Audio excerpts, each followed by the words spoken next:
Hai, saya Luis Fernando Singgilorang dengan NIM 230611040210 akan menjelaskan mengenai laporan manajemen sumber daya alam.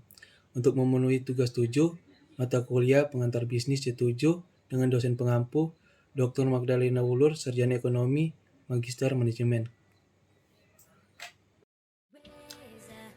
Dan yang pertama di sini ada pendahuluan. Jadi, manajemen sumber daya manusia adalah pendekatan strategis dalam mengelola sumber daya manusia dalam suatu organisasi.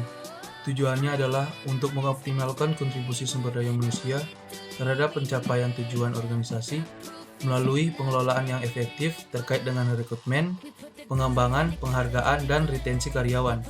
HRM juga bertujuan untuk memastikan keadilan, kepatuhan hukum, dan menciptakan lingkungan kerja yang produktif dan inklusif. Dalam HRM, fokus utamanya adalah pada pengelolaan orang sebagai aset strategis, bukan hanya sebagai biaya. Hal ini melibatkan perencanaan kebutuhan tenaga kerja, rekrutmen dan seleksi karyawan yang tepat, pelatihan dan pengembangan untuk meningkatkan kinerja, evaluasi kinerja yang adil, manajemen kompensasi dan penghargaan yang memotivasi, serta manajemen konflik dan perubahan organisasi. Secara keseluruhan, HRM bertujuan untuk menciptakan lingkungan kerja yang memungkinkan karyawan berkembang secara profesional, memberikan kontribusi maksimal terhadap tujuan organisasi, dan merasa terhubung dengan misi dan nilai perusahaan. Nah, ada beberapa bagian utama yang dapat diperhatikan dalam laporan manajemen sumber daya alam, seperti rekrutmen, pelatihan, kebijakan karyawan, evaluasi kinerja, dan manajemen konflik. Dan yang pertama ada rekrutmen. Rekrutmen dalam manajemen sumber daya manusia adalah proses mencari, menarik, dan memilih karyawan potensial untuk mengisi posisi yang tersedia dalam suatu organisasi. Tujuannya adalah untuk mendapatkan individu yang memiliki keterampilan, pengetahuan, dan kecocokan budaya yang sesuai dengan kebutuhan dan nilai perusahaan. Dan yang kedua ada pelatihan. Jadi pelatihan dalam manajemen sumber daya manusia adalah proses yang dirancang untuk meningkatkan keterampilan, pengetahuan, dan kompetensi karyawan dalam organisasi.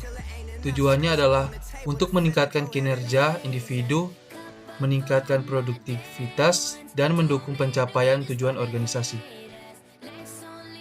Dan yang berikut ada evaluasi kinerja.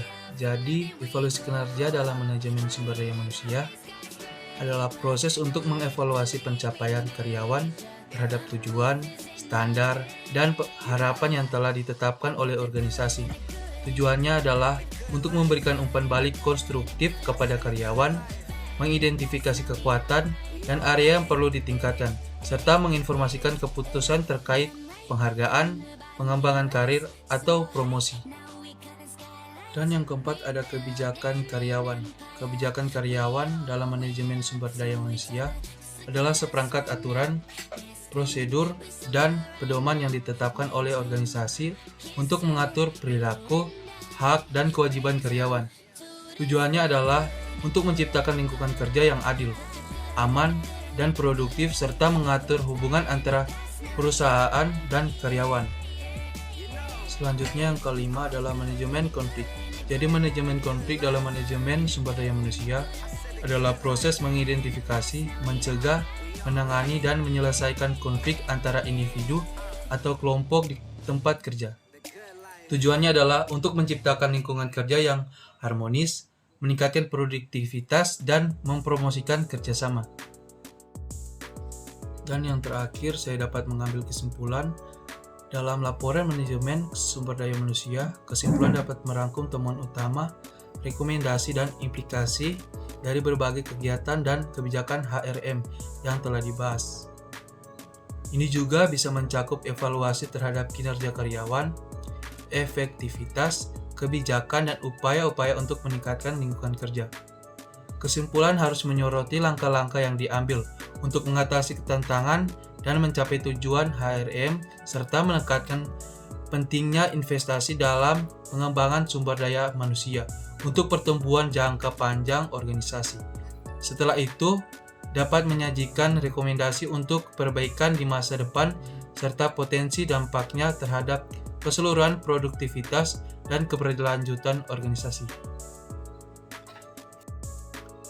Dan itulah yang dapat saya paparkan. Terima kasih.